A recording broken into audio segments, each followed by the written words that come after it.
nag-visit si Kim Chiu sa retail office ng isa sa pinakamalalaking mall sa Philippines dahilan upang umugong ang usap-usapan na posibleng magkaroon na ng House of Little Bunny outlet sa naturang mall chain.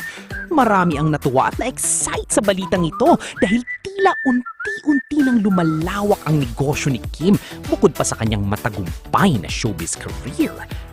Ayon sa ilang fans at netizens, malaking achievement umano ito para kay Kim dahil makikita kung gaano niya pinaghihirapan at pinapalago ang kanyang business. Sa kabila ng kanyang hectic schedule sa acting projects, endorsements at events, naggagawa pa rin niyang personal na asikasuhin ng expansion ng kanyang brand. Samantala, may mga usap-usapan din na di umano'y sinundo pa raw ni Paulo Avellino si Kim matapos ang kanyang meeting sa mall.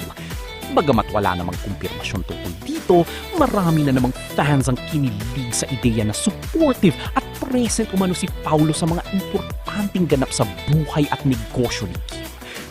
Para sa Kim Pao supporters, nakakatuwang makita na habang parehong busy sa kanilang careers, ay tila patuloy pa rin nilang sinusuportahan ng isa't isa.